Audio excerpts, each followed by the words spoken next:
Hello, everyone. Welcome back. I'm Valeria Lipovetsky, and you are listening to Not Alone. This week, we have such a good episode. I have to tell you, I've been following Lauryn Bosstick for probably from the beginning. She's one of those OG influencers that I've always admired her work ethic, the evolution she had online, but also her openness and curiosity. For those of you who don't know, Lauryn Bosstick, she is a multi-hyphenate entrepreneur, podcaster, investor, best-selling author, and creator behind the wellness and beauty brand, The Skinny Confidential. We actually flew to Austin because I always wanted to visit Texas and Austin. We flew to do the episode live, myself and Gary, with Lauryn and Michael. So there is kind of a double date episode coming on The Skinny Confidential. But on Not Alone, I really wanted to sit down with her and just really dive into all the questions I've had that I feel like never had an opportunity to hear her speak on. We covered plastic surgery. We covered training your husband. Actually, Gary and Michael were in the room when we were having our conversation. So that was very interesting. Something that stood up to me when we had our conversations is just her openness to receive information, but also her curiosity about the world. She's been in the content game for so long, and the amount of guests and people that they had and met throughout the years is truly staggering. And I was so curious to hear what lessons she picked up, like the best highlights from different guests.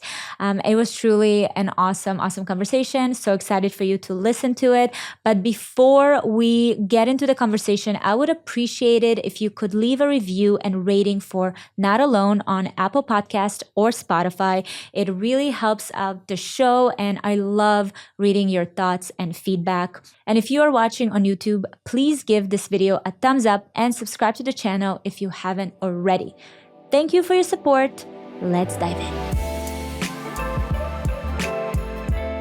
I want to go back to your beginner days, because when my team heard that I'm coming here, they're like, oh my God, Lauryn, she was with me from an age where I was just clueless, didn't know anything about myself. Like I was following her website. Was it a blog? It was The Skinny Confidential was a blog.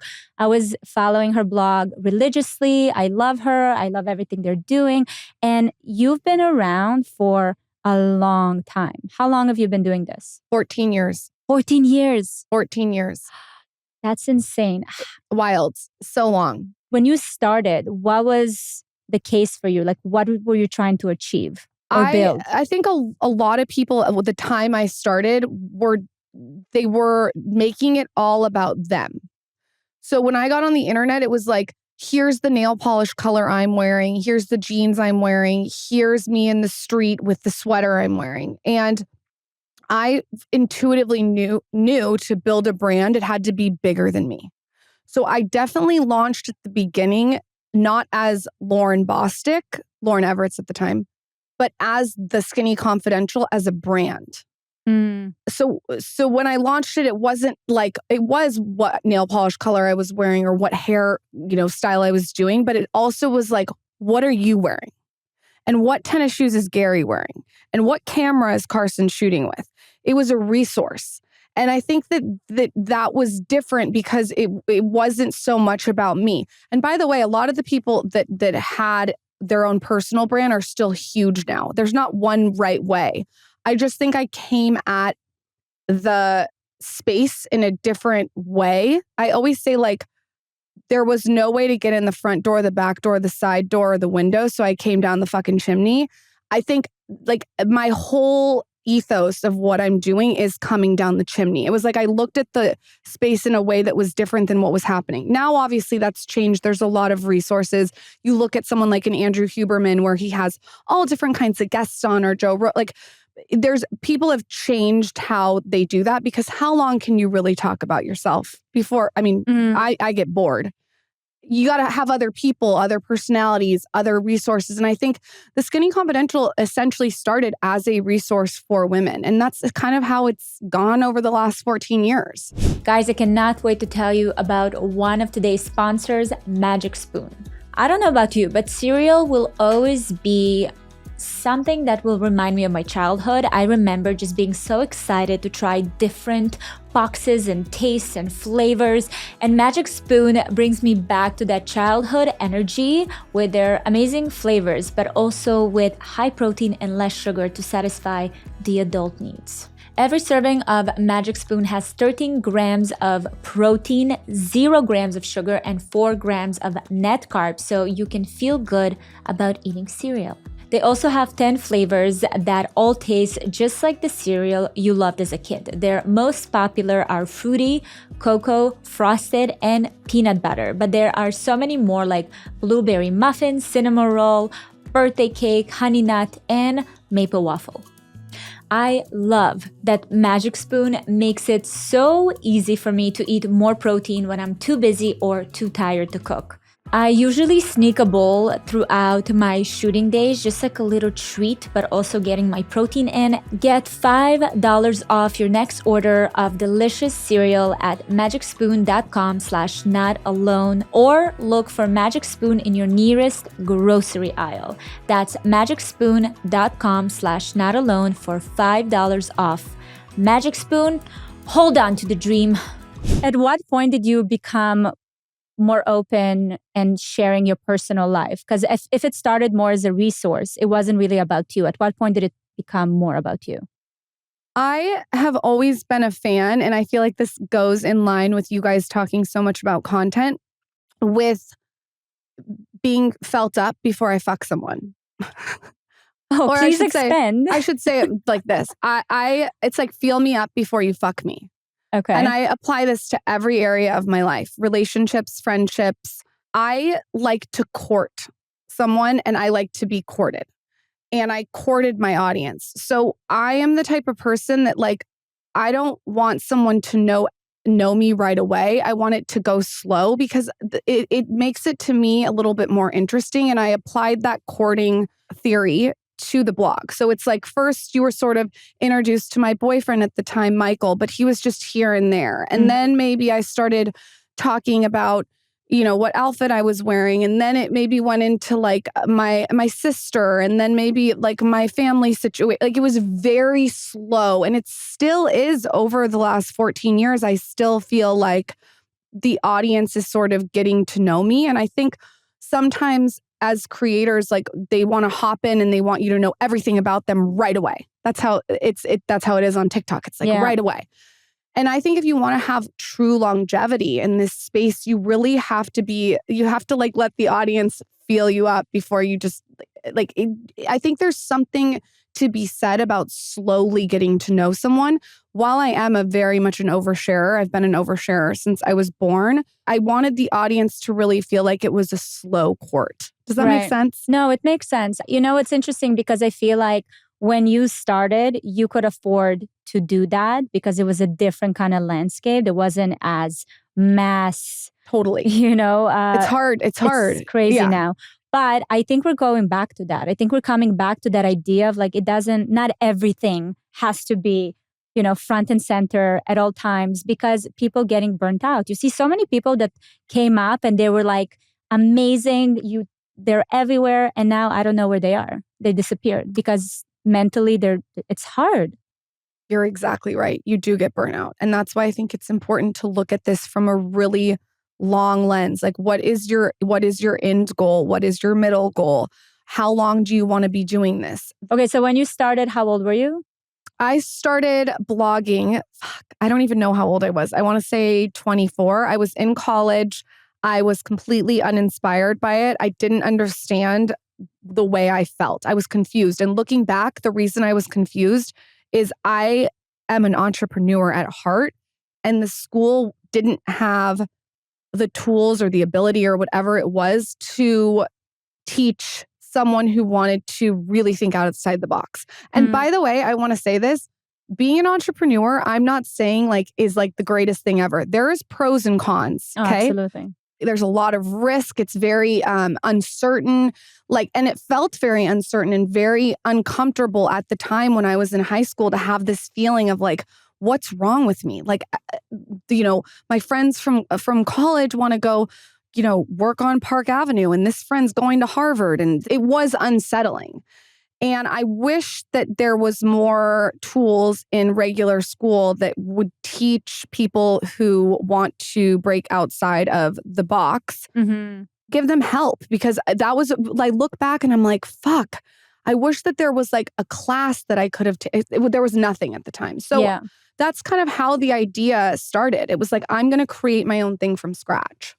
Let's chat about one of today's sponsors, Jenni Kayne. So I've seen Jenni Kayne, the brand, around, but never actually got anything from it until I did. And let me tell you, my biggest discovery this year, falling in love with the brand. Their vibe is minimal and refined. You get pieces like luxurious cashmere sweaters and iconic accessories that are basically your go-to uniform.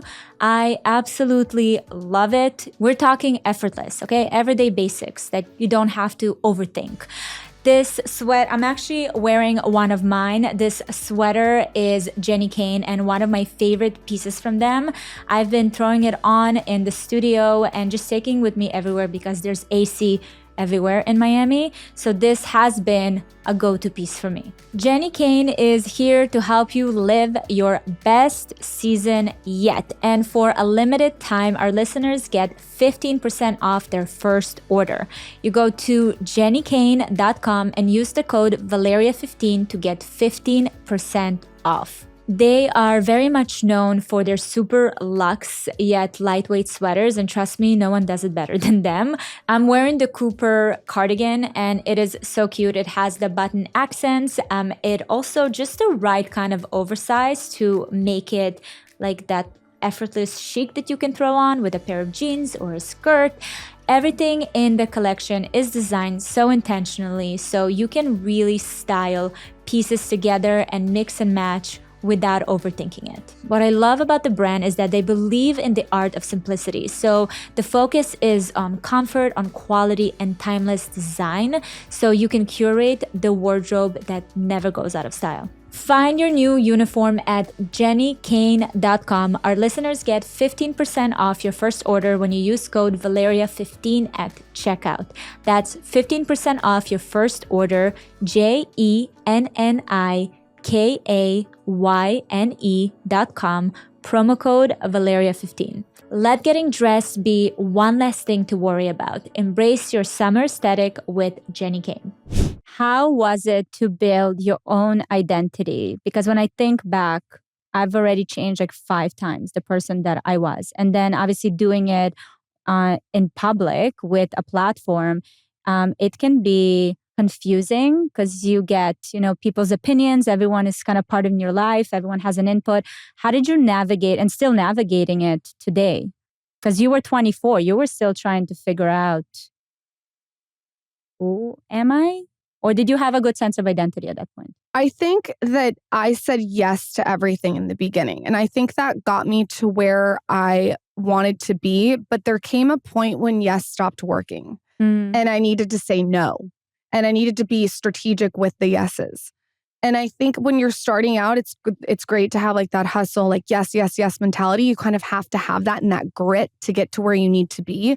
But there has to come a point where the yes needs to stop and you need to implement boundaries and you need to be able to say no. I changed my phone number when I moved to Austin. I was like, my email, if you email me, it says I'm in focus mode. Email this person. Like, I'm very, very thoughtful and methodical about the boundaries in my life now. And I think that that's really helped me have a real life and an identity offline. I would have a really big problem if I was online 24/7, 7 days a week. That would not work for me. I'm very much, we talked about this like you, where I have to be introspective. I have to have alone time. I have to have bookends to my day with boundaries. I have to have, a strict sort of schedule around my phone. I cannot just run myself ragged. I need to be present and enjoying my life in front of me. So I think I do at this point have a very good balance of working and being on and then being off. I know how to turn it off. Like I will turn it off That's huge though. You have to. And you know this, doing it as long as you do, you will get burnt out if you do not create purpose throughout your day. I don't want to wake up at 5:30 in the morning. Like I don't want to do that. That's not for me. So I'm just thoughtful about how I run my time when I am awake. Sleep is the number one most important thing to me. And I think just really getting your priorities of what you care about and what you want out of your day. But then also obviously when I work, I'm ready to, I'm 24, like I told you earlier, like marathon runner, like let's get this fucking done. Let's time batch it. What do we need to do? So I think turning it off and on is really important. And I think in the beginning, I was like, I would call myself a workaholic looking back. But I think you had to do that to get here. So I don't know. You know what I mean? You have to go through it. I agree. I think otherwise when you start with the boundaries off the bat, you're not getting the results that you're after. Totally. You have to learn and go through it. Do you apply the same boundaries in your personal relationship, like in your marriage? We spoke earlier how, both of us have and need that time alone. And it took a lot of time to teach Gary, but honestly, also my kids, where it's like, this is me time now. Please don't come close to me. I'm going to text you for tips on that. Yeah, it's going to come, but I've mastered that. But how do you navigate that in your relationship? I think that having a husband requires a lot of training. Sorry, Gary. It does. It's a training to let them know. It's like, it reminds me of a snapdragon. Do you remember the cartoons of the snapdragon where the dragon snaps? No. You know what I'm talking? I think it's in Alice in Wonderland. There's like snapdragons. And I feel like I'm a snapdragon. Like if he does something that doesn't work for me, I'll immediately call it out. And it's worked for us because he knows in the morning when I'm sleeping, do not pound around like a fucking triceratops. Like when we first started dating, he would get out of bed in the most, like it was like, yeah, like opening the drawers, like, and I was like, hold on. I'm looking at you, sir. Need to be woken up like a cat for the rest of this marriage, or you're going to get not a fun side of me. And so I think it's about communicating in a very direct way. And by the way, he does the same to me. Like his thing, sorry, Michael, is if I move something. I like my house very clean. And if I move something of his and he can't find it, he freaks out. So now that I know that, I have like a place that I put things so he knows to go to that place. I think it's just about constant communication and constant refining and editing as you go. I have boundaries around, in the morning, I want to be woken up slowly. I don't want his loud energy. Get out of the room. Don't open the shades. Like, let me just sleep. I think at night too, I have a great tactic. I put mouth tape on. So I can't, him. On me. So I can't speak. So he's blabbing away. I'm sorry, I can't speak. Like I do like little tricks like that with every area of my life with him. And that has worked really, really well. I love your dynamic because I think you guys been together for so long that you're not scared of like hurting each other's ego. You're very open and receptive to each other's, complaints. Did you ever do therapy? We have not done therapy, but I do have to tell you, after 800 podcasts, a lot of it's therapy. Oh, yeah. Do you know what I mean? Yes. Like even just having you guys on the podcast and interacting with another couple that's been together for a long time, I think it's really healthy for our marriage. We've had, some incredible therapists on the podcast, and it's really been an interesting case study to learn as my husband learns. There's not a lot of marriages that you can say have interviewed people for 800 times, 2 hours each, sometimes an hour, whatever it is, together. We're learning together at the same time. And I think it's really helped our marriage. In a weird way, a lot of it is therapeutic. Absolutely. Don't you feel like that? Like even when you guys come on a podcast together? Yeah, we haven't done a lot of it. It's funny because, Gary keeps talking about, based on data, which is his specialty, people like to see both of us on the podcast. I could see that. So Gary's like, I need to be a more frequent visitor on Not Alone, because initially it started as like a space for women, right? And he says, I need to be more on Not Alone. And I'm kind of resistant to it because I'm like, this is my little space. Like, I don't want to necessarily share it, but also recognize that, first of all, people want to see what people want to see. But then also, I'm more me when I'm with him because I have someone to bounce off of, right? It's not just me in my own head. So I'm kind of like going through it, being like, okay, do I just surrender and we're not alone together, not aloning together? Or do I continue to be like, no, this is my space? I think that probably a lot of people have seen a lot of your content with just you. And I think there's a voyeuristic element to maybe hearing you guys on a mic together. And I do have to say, after doing it with my husband, you talked about it on our podcast, is the masculine, feminine. You said you're reading a book. Like, there is something to be said about that. And like, I do think you guys are very good on a mic together. In saying that, I think you're beautiful on a mic alone. But I'm sick of hearing my own voice. So I get it. Like, I get it. I'm done. I also think, like, you want to think about, as your career evolves, what do you want? And for me, one of the things I wanted is I want to spend more time with my husband.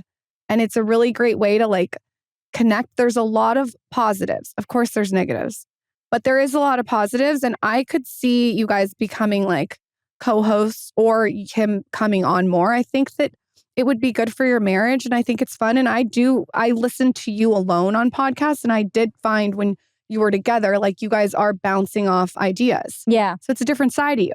Yeah, I know.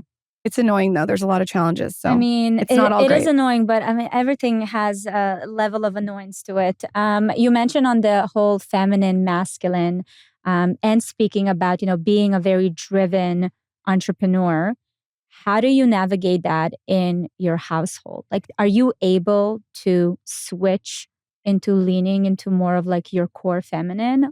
Or do you feel like you bring that energy, the masculine energy, back home? Because the masculine energy exists in a workplace. It also exists in motherhood, actually. Motherhood is masculine energy because we're protecting, did you know that? I didn't know that. Yeah, it's actually very masculine energy. So where do you find time to nurture the other side?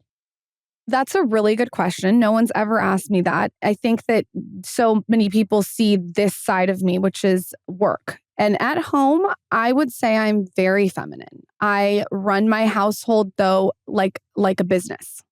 Right. It's very systematic. I have systems in every single area. I want it organized. Kobe Bryant had the same organizer that I had. I had this organizer come over and organize my entire house, like the pantry. You've seen it on Instagram. And the organizer told me that Kobe Bryant came up to her afterwards and said, "You don't understand the gift that you just gave me." And she said, "What?" And he said, "You gave me time." And every single thing I do in my house, I look through that lens. So for me, like, if I'm going to make a smoothie, I'm going to have a smoothie cabinet. Because I'm not going to have 40 different ingredients all over my pantry. That doesn't save me time. If I have a supplement drawer, it's a supplement drawer.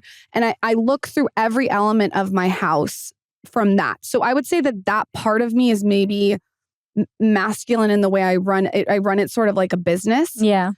But I'm like, do you just let go and like, Michael, take the wheel? Like, but not in the house. Not in the house. I run the house. Okay. So is that feminine or masculine? I don't know. You know what? At the end of the day, we both possess both. And it's not like you need to, because you're a woman, you need to be more feminine. It's actually very much depends on what is in your core. I'm core feminine. So I feel misaligned. Like, it's a feeling when I'm too much into my masculine, when I do have like a control and, over all things. So I feel it inside. If you don't feel it, then you might be core masculine and you're living your best fucking life because you're just moving in the way that's natural to you.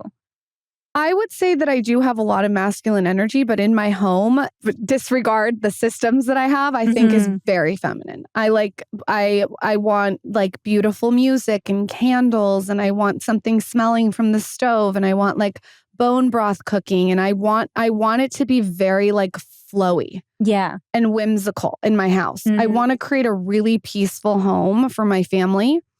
And I don't show that always on social media because I'm a believer that, I can't show every single butthole hair. Do you know what I mean? I mean, you can, and you can charge for it on OnlyFans. I mean, maybe I'll go show my butthole on OnlyFans, but like with my kids, I'm very, and I think that you're the same way. I'm very, very thoughtful with how I have them show up on social media. Yeah. And I'm not gonna like sort of horror them out. I'm very very thoughtful about it. And I think that's when I step into my feminine is as a mother and as a homemaker and just like making sure the flow of our home feels really good. Was it like that from the beginning, or did it take you time to find your kind of footing? I think everything takes time. I think, as I said earlier, like I'm always editing and refining. I definitely was way more masculine and hustle mentality before I had kids. Having kids, like it softens you. Yeah. And it really does for me. It's like I look through everything of that lens of, is it worth being away from my kids? I actually love that you said that. I look at it, I don't look at it that specifically, but when we have kids, they become the center of our universe, and giving it that image of like my children, it really sets your priorities straight. It does. And it also, to me, eliminates friendships that maybe you don't want to continue. Maybe that's the season's ended. It allows you to be very thoughtful about what parties you're going to attend. I don't want to be at the opening of an envelope. Like I'm just thoughtful about it all. I think even we said we're going to come to Miami, and like we really enjoyed you guys. Like we can't wait to hang out with you guys. But like, if I'm not just going to like go to any party in Miami, I want to go hang out with you guys. I want to go cold plunge sauna. I have to want to do it, or I don't want to do it. And I've always been like that since I was little. And Michael's even worse. Like if he doesn't want to do something, he just won't do it. He's like it's like almost to the point where I'm like, oh my God. But like when I want to do something, I want to like do it 100%. Does that make sense? I mean, it makes total sense to me. I'm like that. And I was talking to a friend of mine on the podcast the other day, and I was sharing a story how, there was a birthday party of this girl that I really love, but I just wasn't feeling it. And I didn't show up. I was just thinking to myself, you know what? I love people and I love my friends, but I love me more. Like I love me first. And I don't think I've ever acknowledged that. Before, I looked at it as more like I'm being selfish. I'm not being considerate. But I've started looking at it, especially as I get older, like, no, this is my form of self-love. Like if I'm not in it, you don't need me there. Trust me. The energy I'm going to bring is not what you want in your environment. So I am all for it. And if it was me, I wouldn't show up in a lot of places, which I don't actually. I don't blame you at all. And I think like I'm to the point, and it sounds like you're here too, where if you're so high maintenance that me missing something is going to affect our friendship, like I'm just not the friend for you. And I'm really self-aware of that now. And I'm going to own it. Like the friends that I have, they're fluid. I've had my best friend will text me an hour before dinner and be like, I'm fucking tired. I can't come. Ugh. I'm like, no problem. That's like, a real friendship no to problem. me. No problem. I think there's people who project their idea of friendship onto you. And just because that's your idea doesn't mean it's my idea. And I think, for me, like what you and I do for a living is a lot of interfacing like this. And I think to then go to a party and then the friend gets mad, it's like, I can't. I don't know. I don't have the capacity. I don't have the capacity. Yeah. I say that all the time. Have you read Glennon Doyle's Untamed? During the pandemic, and I was just... It reminds me of you. Really? Yeah, how she is. Oh my God, what you just said about the birthday party. Yeah. I love me. Like, and if she doesn't understand that, maybe it's just not the right friend. I just discovered recently that there's just different kind of friendships, and they don't all need to look the same, and that's really what it is. Hey there, creators and aspiring creators. Are you ready to take your career to the next level? Whether you're just starting out or looking to grow and monetize your personal brand, listen up. I'm thrilled to introduce you to Creator Method, our exclusive community and academy designed for anyone focused on building a long-term career as a content creator. With 8 years of hands-on experience and a team of 15 dedicated professionals, we've grown my personal brand to 6.6 million followers across 4 platforms, launched a successful podcast, hello there, secured over 1,000 brand partnerships, and earned more than 13 million in brand partnerships. So with our knowledge and experience, we want to help you become a financially independent content creator. So let me tell you what you'll get as a member of Creator Method. You'll have direct access to industry experts, including myself, my husband and business partner, Gary Lipovetsky, and Rachel Ostro, the CEO of Valeria Inc. We're here to guide you from your very first post to landing major brand deals. You'll also join us for weekly live Q&A sessions with fellow members where you can ask anything and everything about your creator journey. I wish I had that when I started on my journey. But that's not all. We are overachievers over here. You'll also get access to over 40 instructional long-form video lessons with new lessons added every month. So these lessons cover everything you need to know about building and monetizing your brand, creating compelling content, and negotiating brand deals. And we also providing ready-to-use templates, checklists, and documents to streamline your process, because your success matters to us. Ready to elevate your content creation game? Join our free hour-and-a-half webinar with a live Q&A featuring myself, Gary Lipovetsky, and Rachel Ostro. We'll share our best practices from 8 years in the business, covering the creative side, the business strategies, and most importantly, the mental game. Sign up now at creatormethod.com/webinar. See you there. I've loved how open and raw you are on the podcast, and you've been very transparent with anything to do with like plastic surgery. Very. So first of all, why did you feel the need to like dive into it? Because I have to say that you were the first one that I was like, okay, she's just getting into it. Like she's sharing everything. She's talking about it. You just felt like you wanted to open that to other women. I just noticed how taboo it was. And because I think I'm such an oversharer, I just don't care. Right. And then I realized that so many people do care. And I was like, wait, everyone's lying. Right. So like, you're like up down the chimney again. I'm down the chimney. I'm like, and I remember the first thing I did is probably like 13 years ago, I said I got Botox. And that was like so taboo. Like no one was talking about that. And then I was like, yeah, and I got a boob job at 18. And here's how many CCs I did. And here's my doctor's information. And here's like the incision that I got. And that, again, nowadays, it's like everyone talks about that. But at 13 years ago, that was that was not, I don't want to say revolutionary, but it was like, it was very new. Jarring. Like the comments I would get, but all the comments were like, thank you for like telling the truth. Mm-hmm. And then I was just like, okay, well, I'm just going to talk about what I'm doing. And I think the difference is a lot of people online are getting stuff done.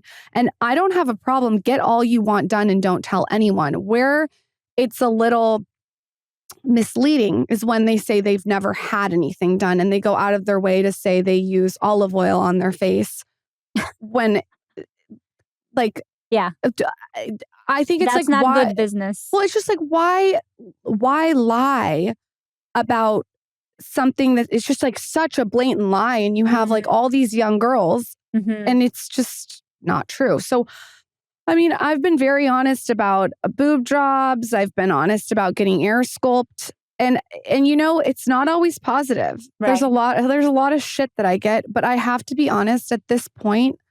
I just don't care. I'm living in my own truth. And I'm telling you like who the doctor is and where I got like. Any procedures you regret doing? No. I'm really trying to think about it. Mm-hmm. Maybe overfilling my lips at one point a little bit too much, but that's like not every procedure that I've had a really good experience. By the way, I do want to say I've gone to incredible doctors and I've done the research. Right. You don't want to go get a Groupon for getting a procedure done in the middle of nowhere. You want to make sure you do your research. But I feel like I've had a pretty good experience. There's nothing that I regret.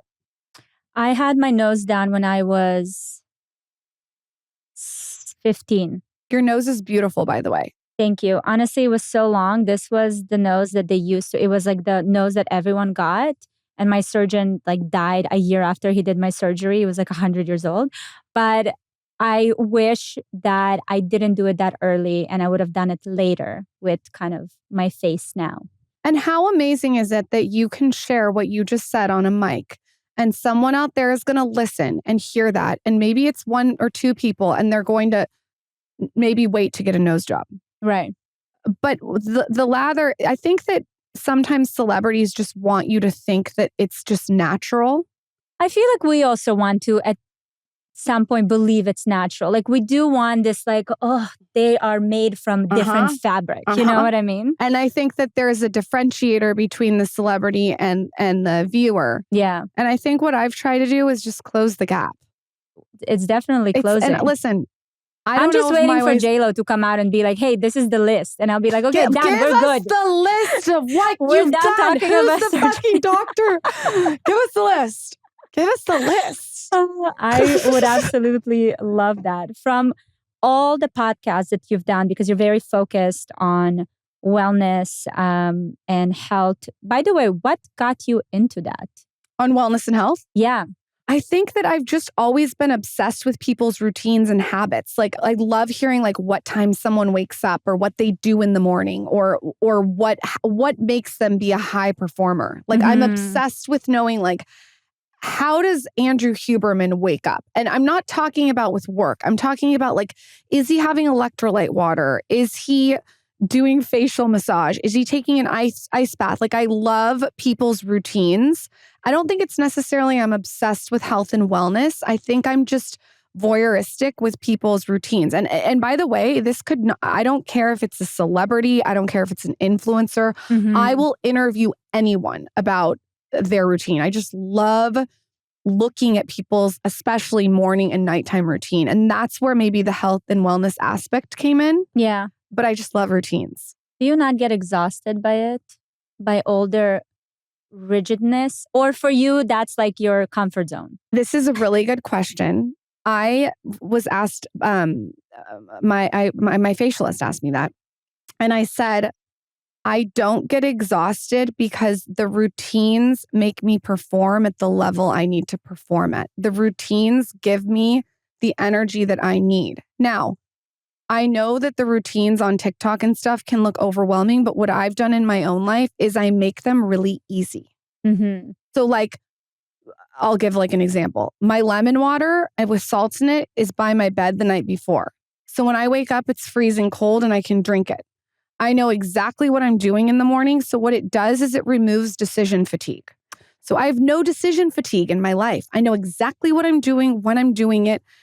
And what I've noticed, to your point, is when I go and travel, I actually am more exhausted because I don't have there's so much more decision fatigue when traveling. Yeah. So where I feel most myself and most comfortable and like in like Lauryn is in my home. And I know that like sometimes the routines on TikTok, you're like, how does that person do it? I habit stack it. It reminds me, you read Atomic Habits, right? By James Clear. Also my pandemic read was amazing, but something that really stuck to me is the whole idea of like building your environment to make it seamless, right? So putting out the set for whatever for your gym in the morning and putting the shoes and having the lemon water ready. So I think that's exactly what you're talking about, that removing the fatigue. It's actually a different angle to look at creating these habits. It's really worked for me. And I know my non-negotiables. Like I could give you like my non-negotiables every day. I have to wake up and I have to go outside immediately. I need light in my eyes. So okay, that was, you learned about that from, I think Huberman is when So the first thing, sunlight. Like literally grab the water and go outside. I tongue scrape first. I have to say I tongue scrape because... A what? Tongue scrape. Yeah. If you didn't know what a tongue scrape was, I was like, we need to send her 20 times. No, okay. I have. But still send me. I'll get to Gary to start doing it. Gary, you need to wake up and tongue scrape and send me an Instagram story. That's But my you don't ask. brush your teeth. Do you brush your teeth and then tongue scrape? No, just tongue scrape. Just tongue scrape. And then I get right out. I brush my teeth later, but I get right outside and I get water in my system, electrolytes, when that's salt, in the sun. And I'll turn on like a Melissa Wood meditation or sound bowls or something. And so I'm just sitting outside and like decompressing. I just learned this recently. It's really interesting, especially for you guys, is men wake up with a shitload of testosterone and women don't. And this makes so much sense to me because Michael gets out of bed like a fucking hot rod up his ass. And I am like, feel me up before you fuck me. Like I need to be like, it's like a romantic process for me to wake up. I need a minute. I like to wake up a little bit before my kids wake up if I can, and being outside. And I know those non-negotiables. I need to move my body. I need to drink my electrolytes. I need to be in the sun. It's not overwhelming. It's calming. Right. And that's how I look at my routine. But I'm also fluid with it. Like sometimes I do it. Sometimes things stopped working. You know, I had a period where I had a very clear morning routine and I followed it to a T. And then something happened. One morning I woke up while I'm doing my routine. I'm just like, I'm on autopilot.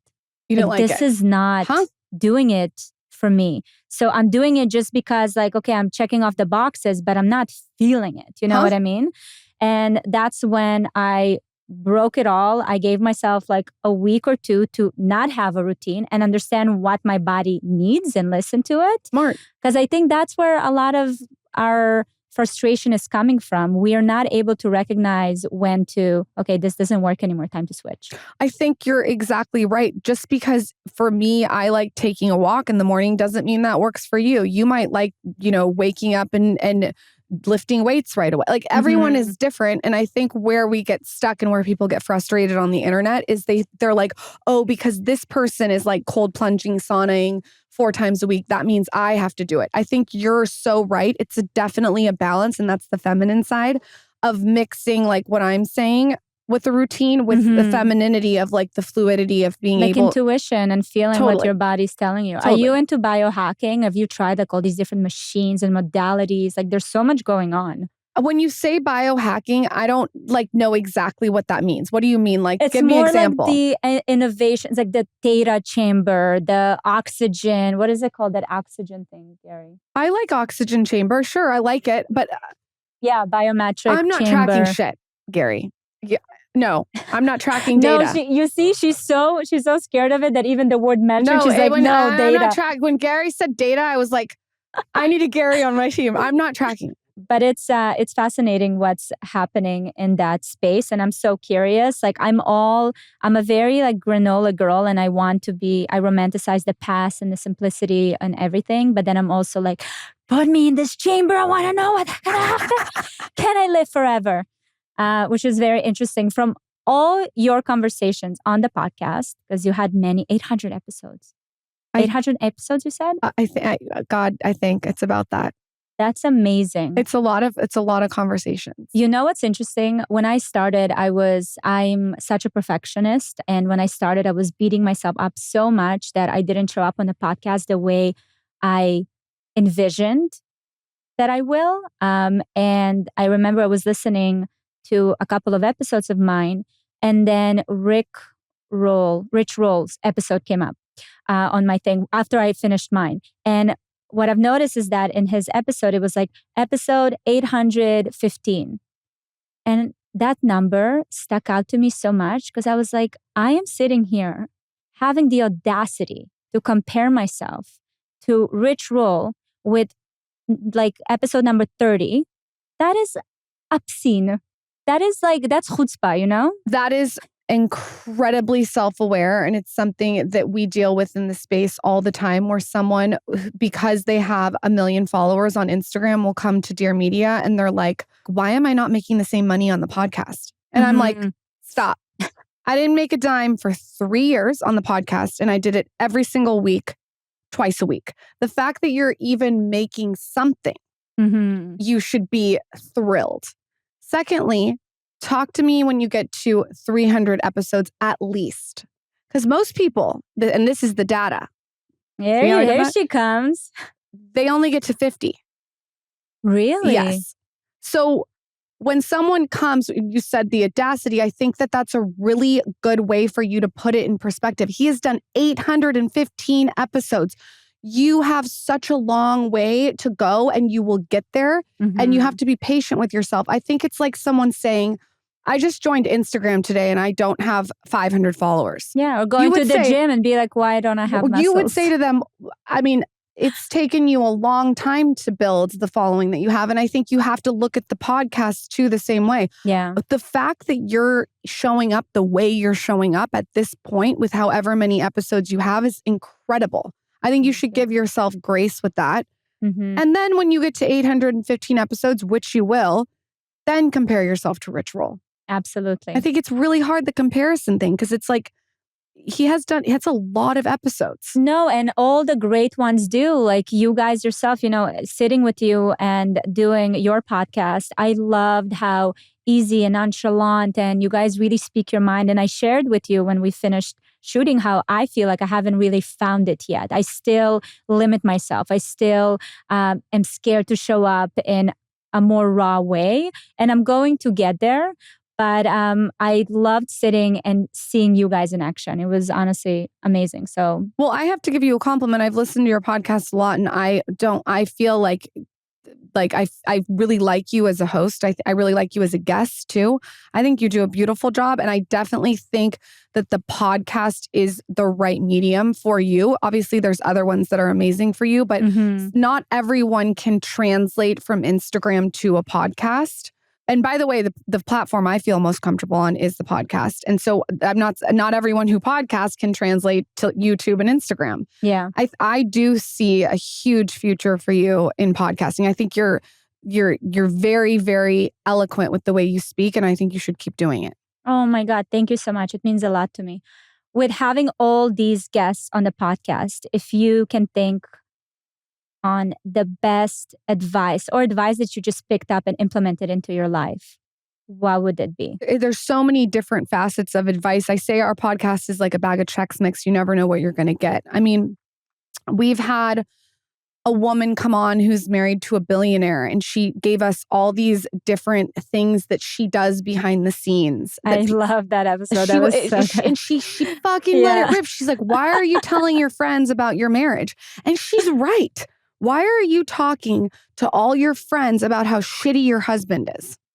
She's right. Why am I trashing? And I don't do this, by the way. I don't do this, and I never have done this. And that's kind of something Michael and I have discussed a lot. Why would you want to talk about the partner who you're maybe raising kids with, your partner in life, maybe your business partner, to your friends? It feels like a betrayal. And so I thought that was incredible advice. People got very mad on the internet about that. So it's interesting because I actually sent that clip to our editing team because we had an episode where Gary and I were talking, and one of the things that he asked me, because he said, I never talk about my wife with my friends. Do you talk about me with your friends? And I said, I do, but not as a venting tool. I don't have the kind of friends that will let me come and talk shit about my husband. Yeah, they're not going to trap you. Yeah, set you up. I have the type of friends where I can come and I'm able to, if I want to share something that I'm going through, me in maybe a situation where both of us are involved, but it's me and where I stand. And that's how real women friendships operate. Anyone you feel comfortable to talk trash about your husband is not it. Like, that's not the kind of dynamic. And then you add the other layer where they're pulling it out of you. Well, yeah, because that's how some people connect like that. A lot of women connect through that kind of gossip and, common misery, which is, I really don't like that. I don't like that either. But that was a great episode. Okay, so don't talk shit about your husband. I don't think that if this is the life partner that you've chosen for yourself, where you have the most intimate relationship of your life, I don't know why you would go and then listen, Carson, my producer's here. I'll roll my eyes. I'll say he's so fucking annoying, but I'm not like going and revealing. Right. Like, it just feels like a lack of trust. I want to talk about my partner the way I would want him to talk about me. And so that was a good tip. I think that anything that Andrew Huberman says is amazing. We talked about him a couple times this episode. The electrolytes in the morning, not drinking coffee until 90 minutes after you wake up has been an insane tip. The way he talks about protein and weightlifting, insane. We had Dr. Gabrielle Lyons on talking about the importance of building muscle as you age. Yeah. I think for women, I think weightlifting has gotten the worst PR. I lost 60 pounds after both my babies. And losing 60 pounds, the way that I did it was through heavy weightlifting. Absolutely. And I just can't believe the message that we were sent when we were young, which is if you lift weights, you bulk up. That's not true. If you lift weights, your body composition shrinks. The jeans that I couldn't fit in my high school jeans before I had kids, even though I was the same weight. I can fit in my high school jeans now, but I'm the same weight before I had kids, but I wasn't weightlifting.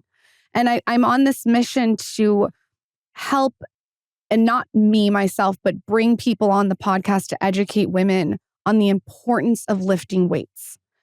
Protein has been a huge thing on our podcast. And wherever you get your protein, we've really tried to talk about that. So the podcast to me has been a way to edit and refine my life and optimize it while also bringing the audience along on the journey. And that's been really fun. And I mean, so many guests have come on and just shared some unbelievable takeaways that we would have never known without this. It's been like going to college, really. You know, it's funny because with the podcast and just the medium of like conversations and online courses and all these experts online, we were talking about the fact how education is going to look so different in a few years. Like no one will actually, and Gary actually said it, where people, if they want to do something specific, they won't be going to university. They will go and get that education from someone who did it, from a practitioner, right? That's what you guys are doing. That's what Michael and I are doing. And to round out what I said in the beginning, if I had had access to maybe your courses or our podcast in college when I was feeling so unsettled about not knowing where my place was in this society of you go to school, then you get the internship, then you get the job, I would have felt so much more liberated in my career. But there wasn't really, and maybe there was in ways that I don't know about, but now there really is no excuse not to become the best version of yourself. There just isn't. And I'm militant in that. And I think that I hope I'm an example for women everywhere that you can break down the barriers that you need to break down to create the future of your dreams and become who you want to be. And whatever your highest potential is on your own terms, not copying someone else's journey, but being the best version of you. And through your courses, the podcast on your media, there is so much education out there from practitioners, and it's really incredible. Okay, I have last question. Yes. Because I saw that quote and it really spoke to me and brought me back to my discipline with how much information I receive. So I heard this quote the other day: a mind that's full of information has no room for inspiration. We're in a business of information and everyone is in a world of mass communication.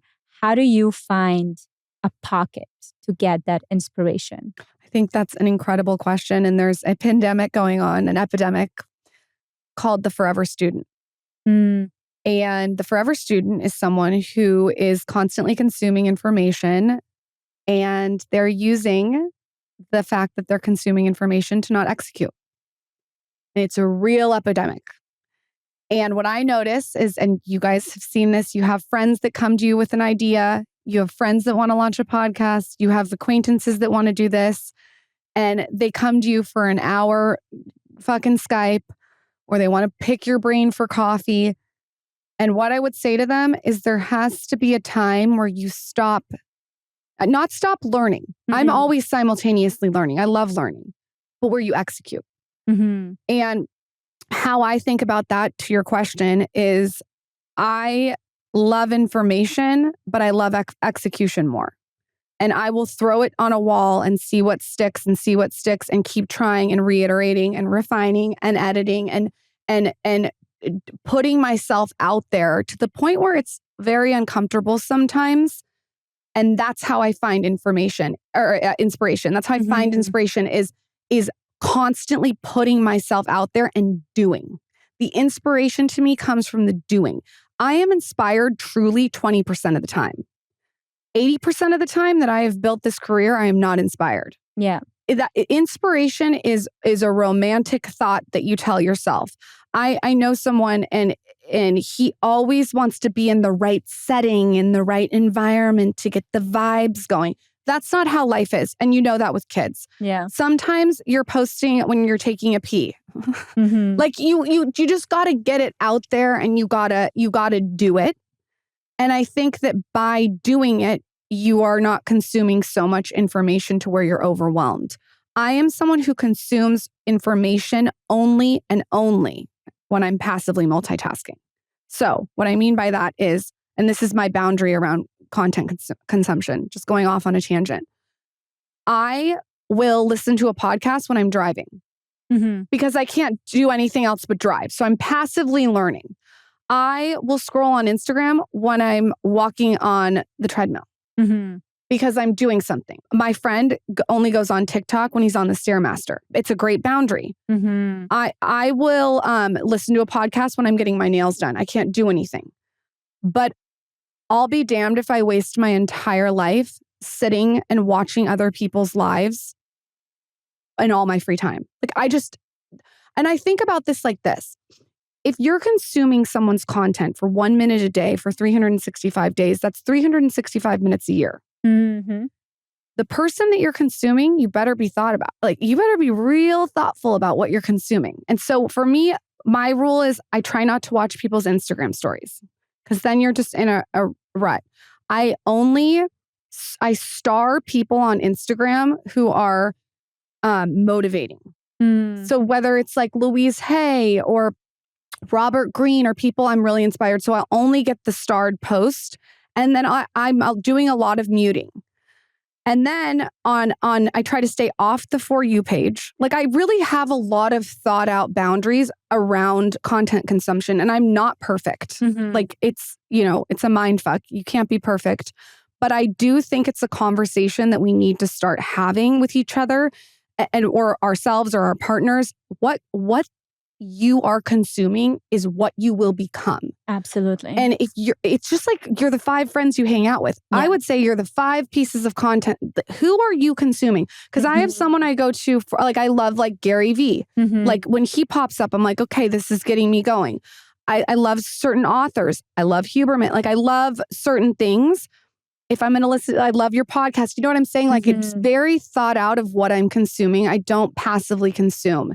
And I don't know if that answers your question or if I just went off on a tangent. No, it absolutely. And I love the actionable kind of tools you also gave, because I think not a lot of us do that true audit and being honest with ourselves with how much shit we let, seep into our subconscious, conscious, like all the things. And that's how we operate in the world. I talk about it all the time. I'm like, there's a lot out there. We need to start closing kind of the border when it comes to the amount of information that comes through. It's like what you said about you don't want to be around friends that gossip all the time. So why are we looking at gossip sites? Yeah. You don't want to be around the friend that's vapid and is self-absorbed. Then why are you consuming someone's content that's vapid and self-absorbed? I would challenge everyone to put what you want to attract in your real life and put another side of what content you're consuming.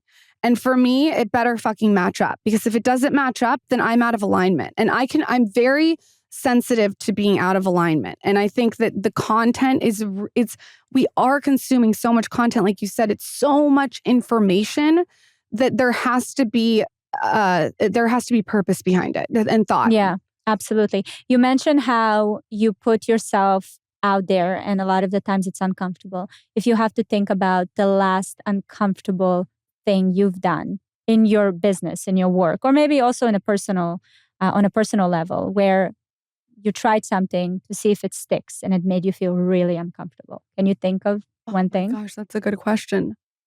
The last thing I've done to put myself out there on an uncomfortable level. Because people look at you and you kind of like, you mastered that. No, I'm mastering stuff every day slowly. I'm not someone that like just like gets it right. It's definitely putting stuff out there. The last thing I've done, I want to give you something good. Let me think about it. Where this is one. I showed a picture of myself 60 pounds heavier, looking like shit on my Instagram. And I just detached from the comments. Because there's comments that say like, this is air sculpt. The reason she lost weight, I'm like, my weight didn't change. What the hell is air sculpt? Is it just sucking everything out? Like, what is it? It's essentially body contouring. So like, if you have like stubborn fat under your arm, I don't want to say they suck it out. Because I don't know the right like verbiage. Freeze it and it goes away. It's like zaps the fat, but it's a needle. Right. But everyone is writing, and I really tried to detach from the comments. Like the reason I lost weight is from air sculpt, which is so funny because I didn't lose a pound from air sculpt. It's body sculpting. Right. Like you already have to have it's something to work with. Yeah. You're not going to like lose a bunch of weight. That's not what it is. It's just sculpting of the body. Right. And what I found too is a lot of celebrities are doing body contouring. This is what it's called, like behind the scenes, but it's not like a weight loss thing. Anyways, putting myself out there in that way was like, this is vulnerable because it's like the picture is like an awful picture. It's like a random picture that Michael accidentally took. And that was uncomfortable. But you know what? I do have to tell you, I recover quick. I'm like, if someone doesn't like me, unfollow me. Like, I just don't care anymore. I'm to the point where after you have kids too, it's just like, I have to say though, we talk a lot about obviously the negatives of social media, but there's also a lot of positives. One of the best positives, like for you, was the podcast. You've been learning a lot. For me, social media has been such a mirror to all the limiting beliefs, to all the nasty shit I used to tell to myself, right? Because when you hear it from other people, you're just like, you can't talk to me that way. And then I'm like, wait, I say that to myself. Give me an example of what you mean.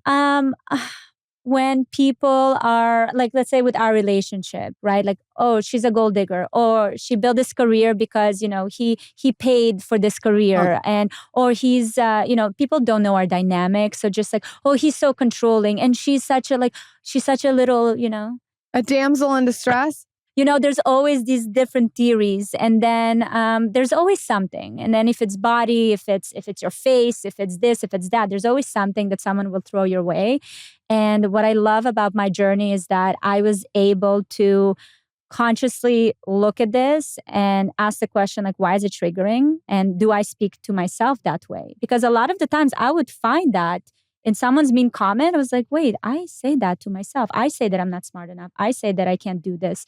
And then it's such a great mirror for me. That's a really, really evolved way to look at it. I think it's amazing. And I think what I've realized is, because we trigger a lot of people on the podcast, if something's triggering you, it's a you problem. And if something's triggering me, it's a me problem. And I think that these trigger warnings we never do on our podcast ever, because we're just like, we can't be responsible for your triggers. What I've found with the comments is it's either two things. They either want acknowledgement from the creator, and so they'll go at any length to get it. So they want you to, so right when you acknowledge them, the energy switch. Yeah. It'll just switch. Oh, I'm so sorry. Yeah. Oh my God, I can't believe you responded. Or they're projecting something onto the creator. Those are the two sort of like trolls that I see on social media. And at the end of the day, you almost have to have empathy for it. That's the only way. I have extreme empathy for people who are commenting negative things. It's such a waste, like you said earlier, of capacity. Yeah.